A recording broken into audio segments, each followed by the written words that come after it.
Actually মঙ্গল positive মানেই আমার ঊর্জাগত জায়গাটা ঠিক আছে, আর মঙ্গল খারাপ মানেই আমার ঊর্জাগত জায়গাটা নেগেটিভ হয়ে গেল, তা কিন্তু নয়।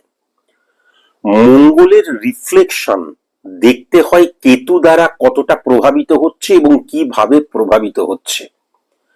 কেতু যদি নেগেটিভ ভাবে বসে থাকে, নেগেটিভ ঘরে বসে থাকে, নেগেটিভ প্ল্যানেটের সাথে যদি তার একত্রীকরণ হয়, তাহলে কেতু নিজেও নেগেটিভ হয়ে যায়।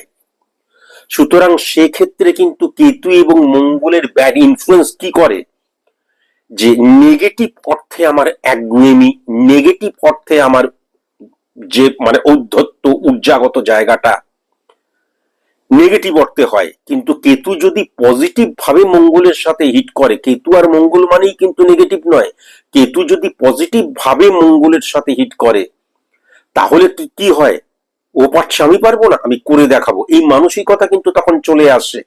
তখন তার ঊর্জাগত জায়গাটা কিন্তু স্যাটিসফ্যাকশন নিয়ে আসে জীবনে। তার কারণ ভুলে গেলে চলবে না, কেতু কিন্তু স্যাটিসফ্যাকশনের কারকতা।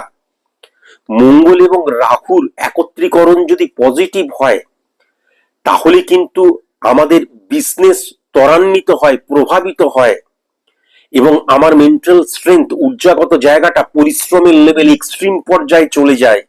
এবং সেক্ষেত্রে মঙ্গল কিন্তু তখন কি করে, শনিকে প্রভাবিত করে, এবং তখন কিন্তু মঙ্গলের প্রভাব কি করে, বুধকে 6-9 কানেকশনের মধ্যে দিয়ে শুক্রকেও প্রভাবিত করে।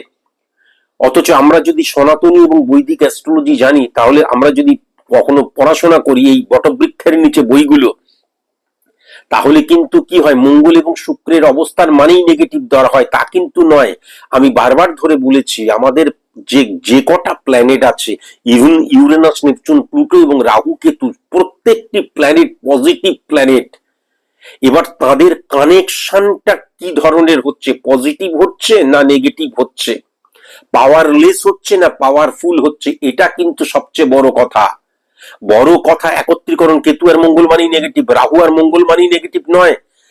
রাহু পজিটিভ অর্থে মঙ্গলকে হিট করলে আমি করবই, এই ডবল ইকার চলে আসে, আমি পারবই, এই ডবল ইকার চলে আসে, এবং সে করার জন্য নিজেকে নিঃশেষ করে দেয়, সফল হওয়ার জন্য নিজেকে নিঃশেষ করে দেয়, এটাও কিন্তু লক্ষ্য করা যায়।